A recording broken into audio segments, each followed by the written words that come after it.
in the morning. It has no AM, PM. It has no afternoon, evening. Right. It is endless. And because of that, because we live in a finite mind and we live in a finite body, we find ourselves trying to use our reasoning and our understanding to figure out when God is going to do something. We talk about, I don't know what tomorrow holds, but he knows what tomorrow holds. Right. You have to begin to live what you've talked about and understand that in context in this family situation that we're working with. Because one of the things that we like to do is to tie in and help you understand why there are certain connections and how God goes beyond bloodlines and how God goes beyond his logic. In his mind where we were thought of, there's so many dynamics that come with it. And the best thing you can always do is to understand that God is in control.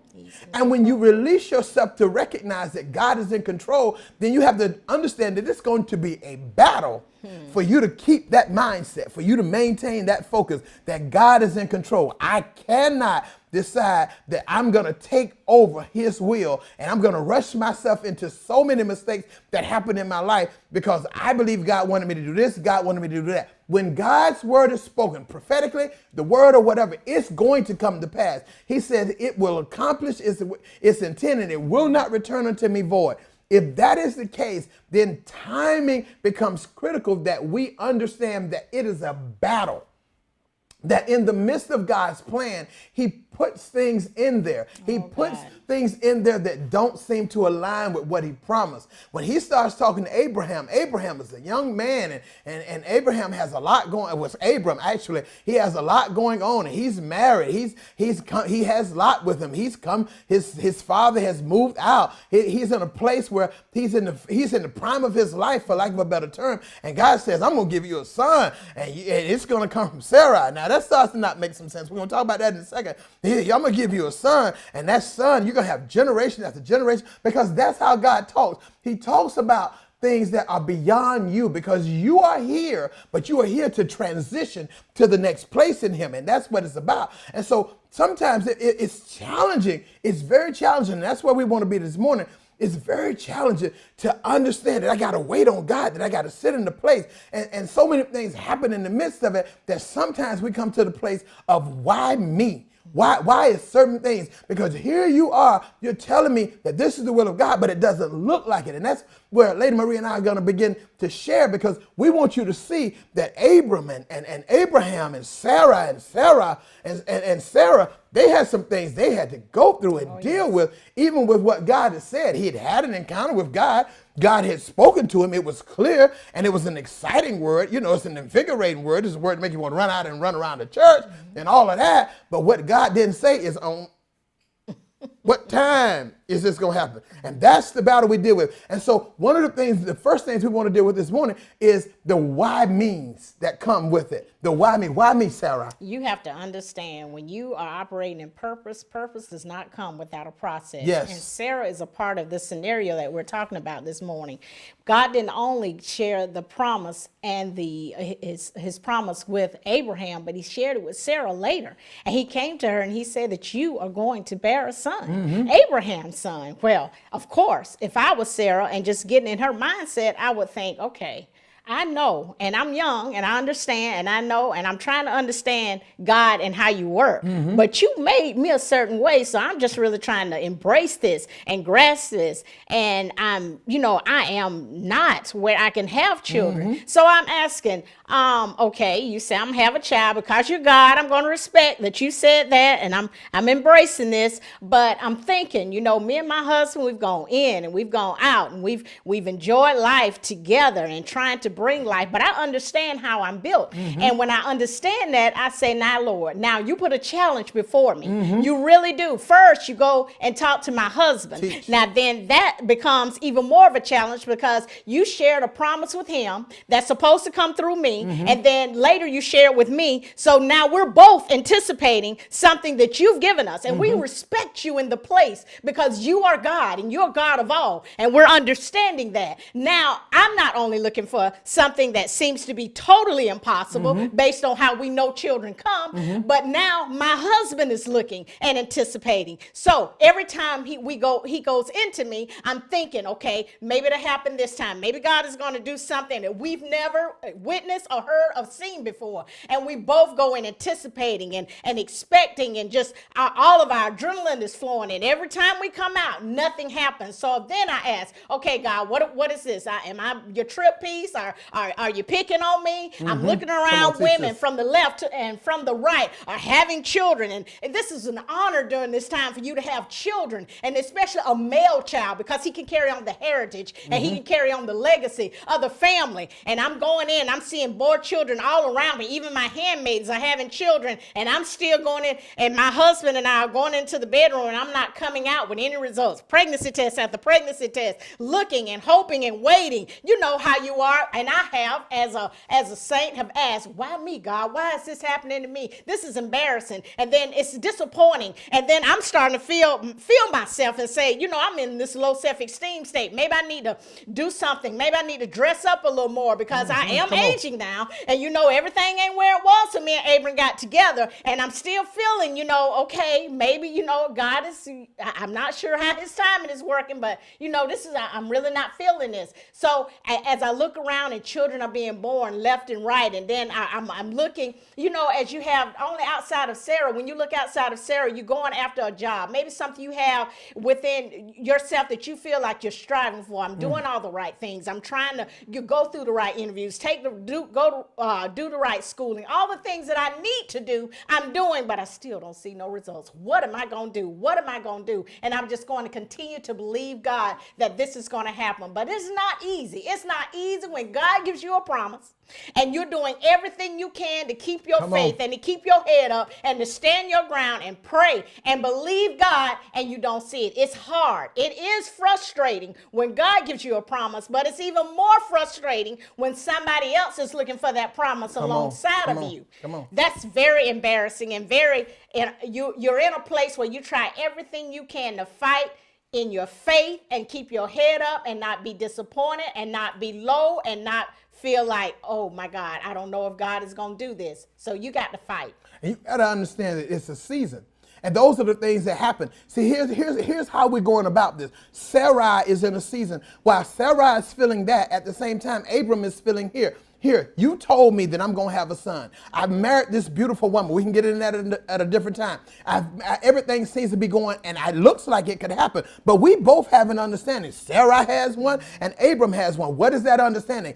I'm barren. She's barren. She's not supposed to have kids. You told me that from the woman that you gave me, from the woman that I married, from the woman that I'm with right now, that I'm going to have a baby. Now, here's where I sit, God. I got the tools. I got what's necessary. My seed is in me, but it seems like every time I sow a seed, it's wasted. How can you give me somebody? How can you put a situation in me and tell me that this is going to be the finish, and that this is going to be the end, and this is the promise, and this is how it's going to come out, but you haven't given me everything, because this is impossible. Based on this, I got the goods. I'm together. I understand. But every time I go into what you told me, every time I do your will, every time I keep my faith, every time I pray about it, every time I go in and we get together thinking that something's going to happen different, it's not happening. How can you put me here with a limitation? How can you birth me with a defect for your purpose? How can you put me in this earth and it seems like I'm supposed to do something? You told me that nations would come out of me. You told me that there's another generation coming out of me. Why would you place me here and then place me with someone who can't fulfill the purpose? Why did you connect me and tell me? You could have told me I could get somebody else, or I could take a handmaid, or I could take one of my servants, and that's where my seed is going to come from. That ain't what you told me.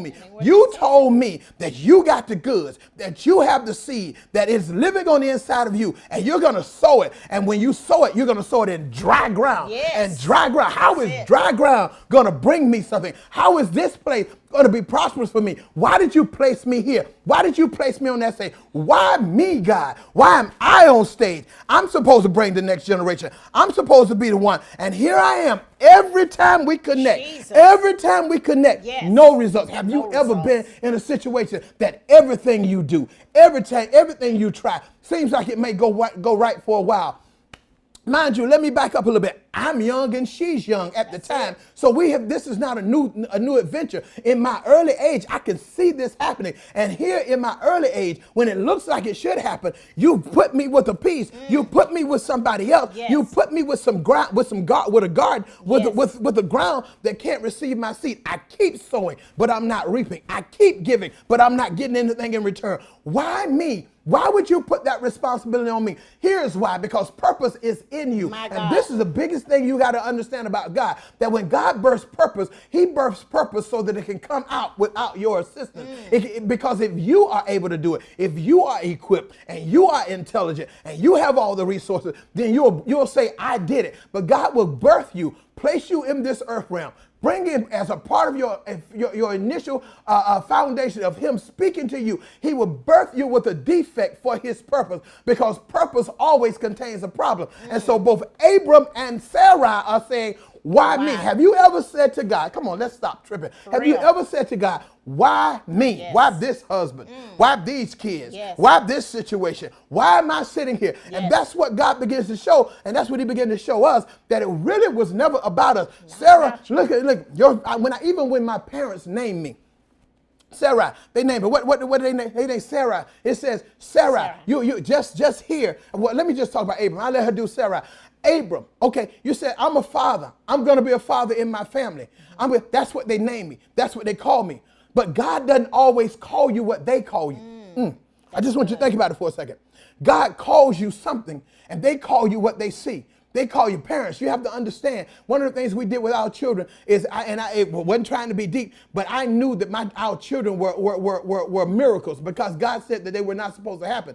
And so I didn't just want to give my children names that were just James or Rod Swinson, Rod the Third, or Rihanna, whatever. I didn't want it. I didn't want that. What I wanted was to know the will of God. And when I began to research the name, and God gave me the name for my son, which was Zachary J. Min. That means Jehovah has remembered and shown me the right hand of favor. Zachary is Jehovah has remembered, and then J. Min is the right hand of favor. He showed me that. And then we went and researched, and we looked for Rihanna's name. And Rihanna Jalexis means that this is a gift from God, because it was nothing that we were supposed to have. But here's what's significant about it. It's not about their names. It's not about the depth. It is about what you're going to be calling them all of their life. What is their name? What is it going to mean every time they hear it? What does the devil hear? Because the devil is challenged. He's after your seed. He's after what's in your house. And so you have to be careful that just because you like a beautiful name that's got 65 syllables and it's so sweet, and everybody's going to say, ooh, that name is so pretty.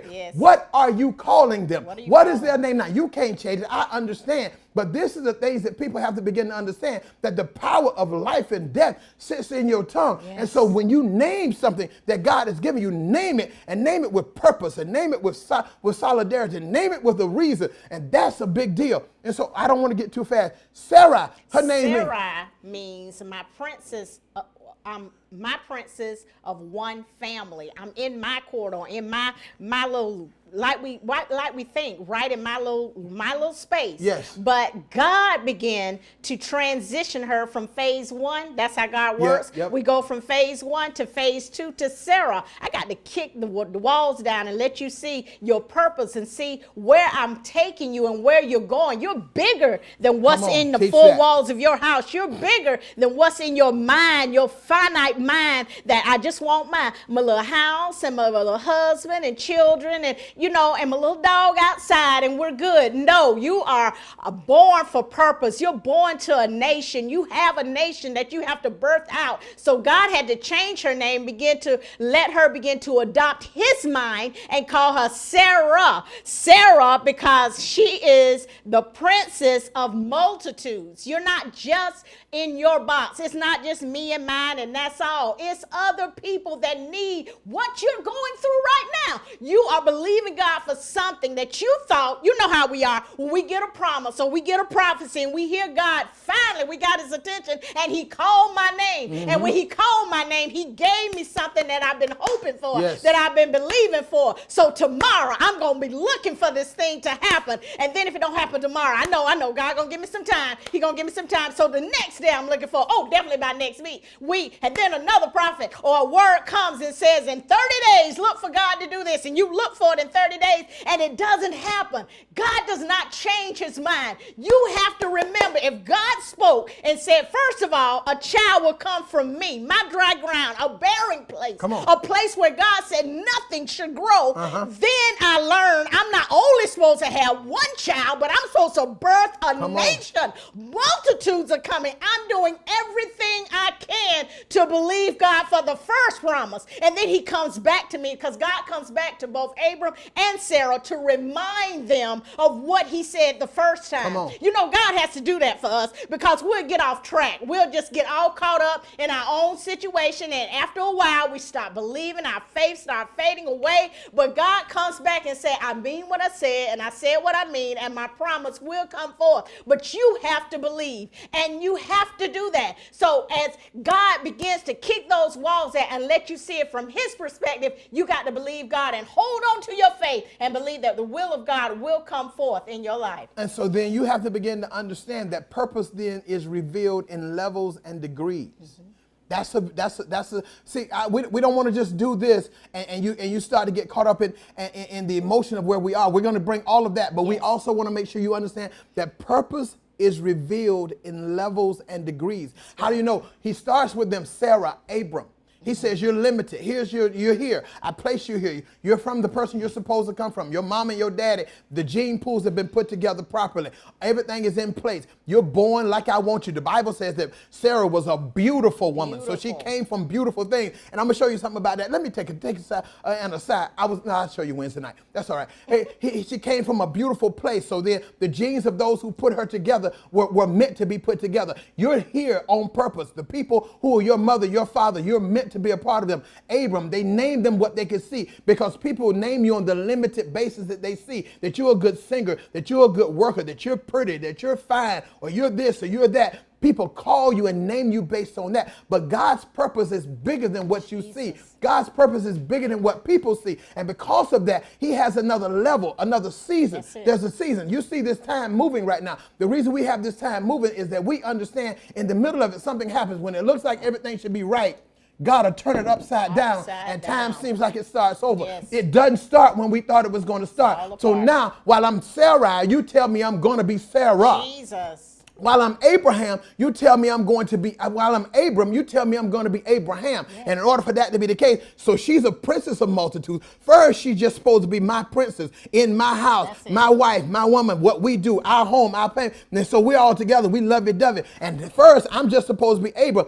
I'm a father, but I'm a father of this house. And I'm a father of what will come out of my house. But you told me, no, that ain't good enough. You're going to be the princess of multitudes, and you're going to be the father of nations. In other words, there's more to it. It's more than just about you. It's bigger than that. And that's where the concept comes in today, that you begin to understand that your deficits and your defects are not just about you either. Even though sometimes we get caught up in it because we're limited and we feel depressed and sometimes rejected and so many different things about what we don't have. But your defects, the divine defects, I talked about them last week. The divine defects are a part of destiny. And your defects are not just about you. They're about what's coming after you. They're about something greater. And so while Sarah and Abraham are in this dilemma, because he has the tools, he has everything necessary. He's even carrying a seed. Hear me when I say it. He's carrying it every day. He's carrying a seed on the inside that he has the capabilities,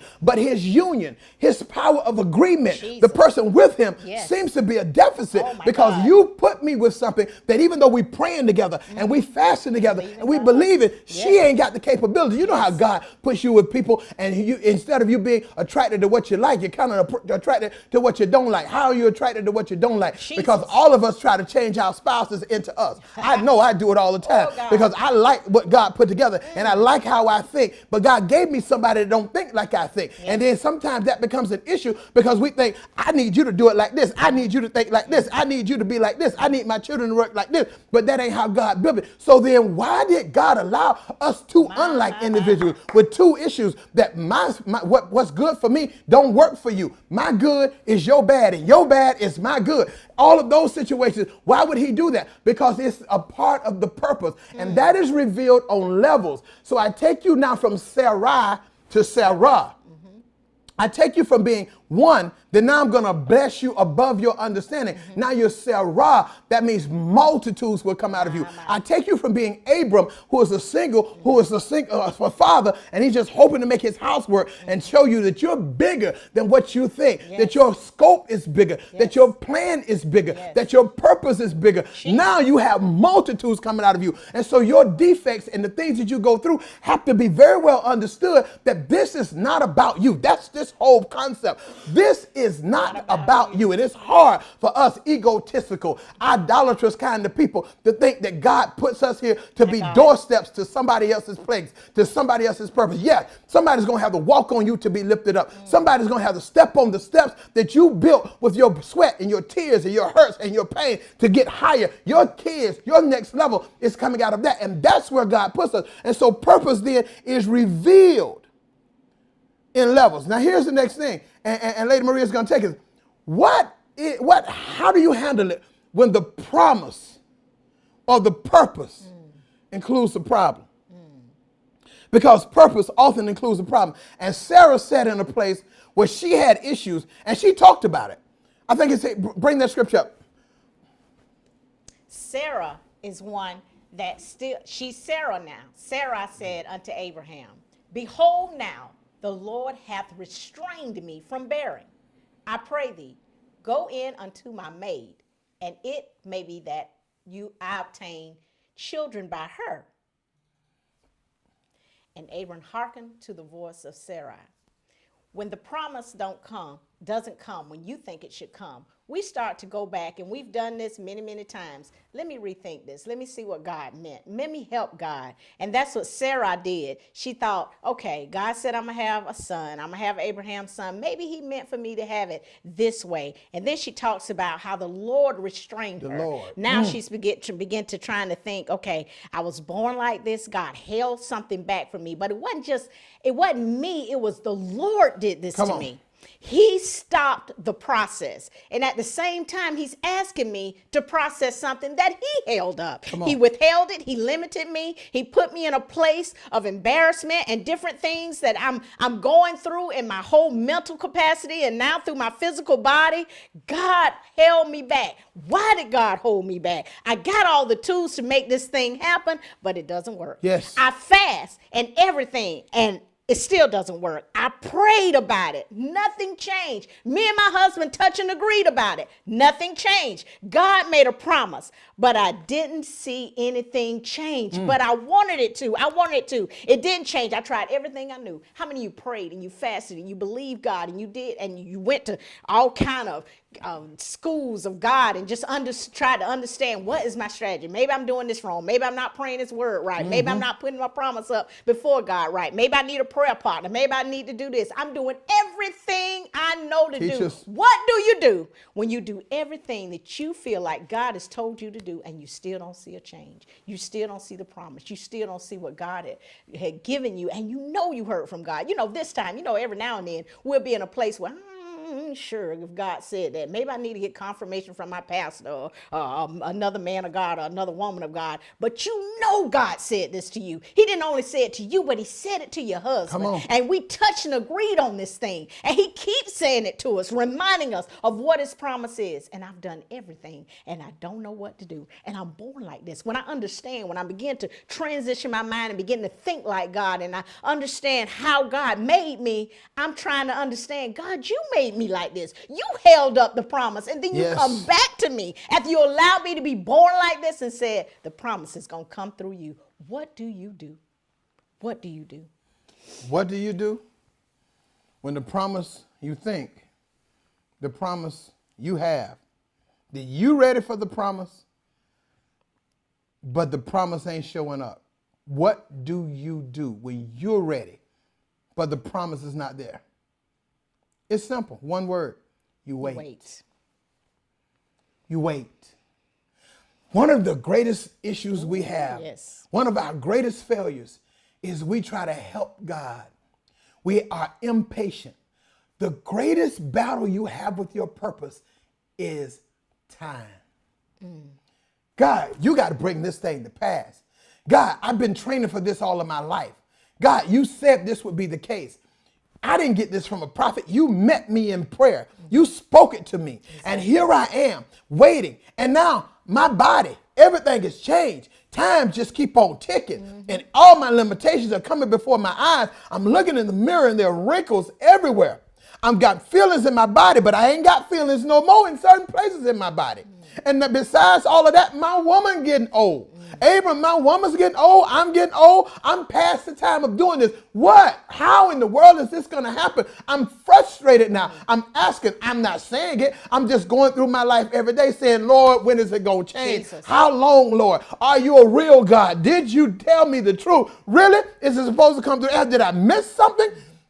Maybe I got a misinterpretation of what you said to me. Maybe it was supposed to come through my brother or my sister. Why am I the person in this position? Why am I the person that is still waiting? I'm seeing it happen for them. I'm seeing it happening over there. Even my brother, I'm traveling with my brother's son at the time. I'm traveling with my nephew Lot. And even my brother's had a heritage. He has somewhere for it to go. What is happening to the place that I'm in this situation? You've made this promise and I'm looking at it and I'm seeing time move. Come on, say it. I see time moving. I see it. That's the hardest thing there is to do. I see it. So it looks like I'm running out of time. I see all that in front of me and it still doesn't happen. What do I do? Jesus. I got to wait. It's hard for us. It's hard to wait. Wait until we see the word happen. The word is already done. That's what we believe. We're believers. We have faith. We trust it. We've seen miracle after miracle.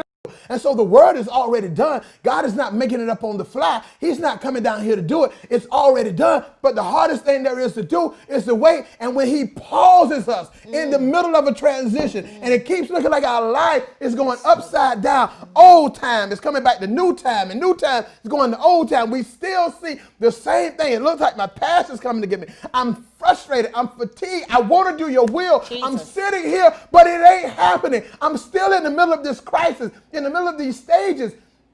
I'm in the middle of a pandemic. I'm trying to raise these kids. I'm trying to do the right thing. I'm in the middle of a pandemic. My money is drying up. It looks like it's going to hurt. I'm in the middle of a situation. I'm on this stage. Why would you have me here? And what am I waiting on? You are waiting on God's timing. Let me deal with it from Abraham's perspective. I want to really be real about this. Abraham had what it took for God's purpose to be fulfilled in his life. When God spoke it, Abraham was virile.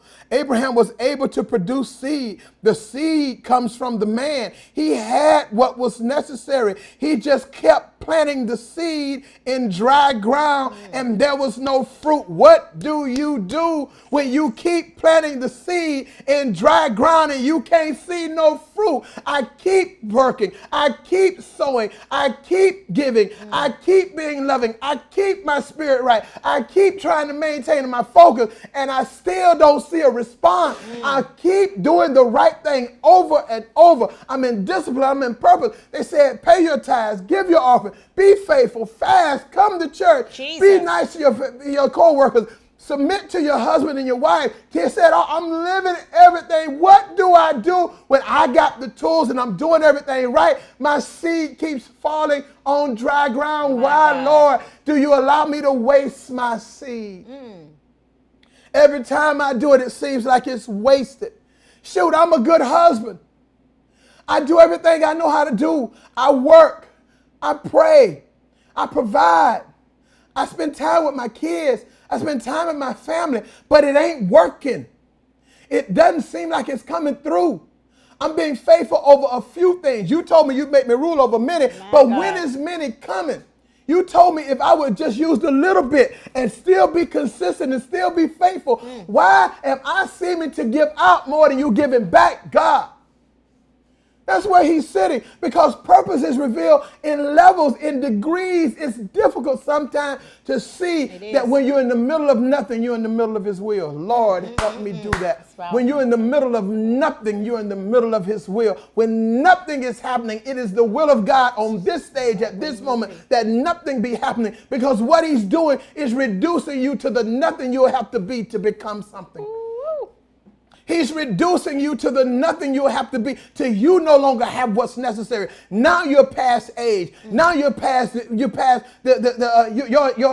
tools and your equipment no longer work. And now both of you in the same situation. You're zeros together. You have nothing. Do you know how many people in this world feel like I have nothing? I've accomplished nothing. That I'm just a zero. I've been here all of this time, and every time I get somewhere, God flips time on me and say, no, it's going to take longer. No, it's going to take more time. No, it's not now. It's not. But God, if not now, when? I'm about to die. I'm old. When am I going to see my heritage? When am I going to see my children? When am I going to see all of the things that the word has told me? When, Lord? That's where Abram sits right now. And God said, but I'm calling you Abraham. I'm calling you forward into it. I'm telling you right now that Abraham is coming out of you. That now that you have nothing to contribute, now that you're past due, now that it's too long, now you ain't got nothing and she ain't got nothing. Now all you can do is trust me. Trust me. Whew. Look at how they trust him though. My God. Look at the next thing that happens. We're getting ready to get out of here because we ain't got much longer. But look at the next thing that happens. So when frustration meets fatigue, and fatigue begins to set in on purpose, we try to do it ourselves. Yes.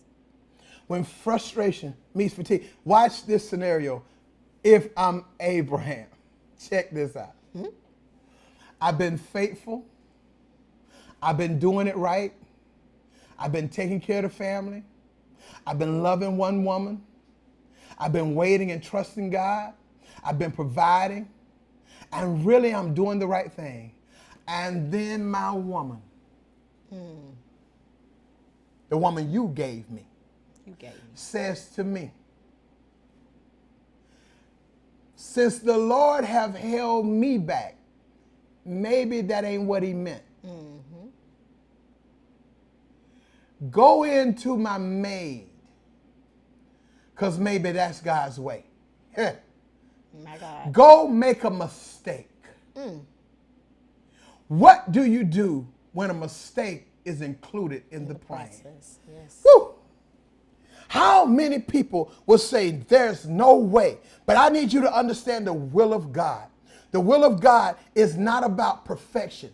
It is about the defects that become divine destiny. And there is a part of the course in life where things don't go like we thought. There's included in the plan. There's included in his grace. There's included in his mercy for our stupidity. Now, I ain't talking to nobody. I know ain't none of y'all ever done anything outside of the plan of God, at least in your mind. And none of you have ever made the mistake. Sarah, God, help me understand this woman. This woman said, let me slide back over. This woman said, I tell you what, my stuff ain't working.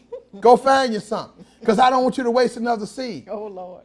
And Abram, I know y'all say, well, he said, oh, my Lord. Yes, sir. Remember now, Sarah's fine. We'll talk about that Wednesday night. Sarah's super fine. Oh, my Lord, you give me that opportunity, because that's the mentality that we have here. But here's what he really believes he's doing. Here's what he really believes he's doing. Listen to me, man. Listen to me, boy, because this will happen in your life. You really believe you're doing the right thing.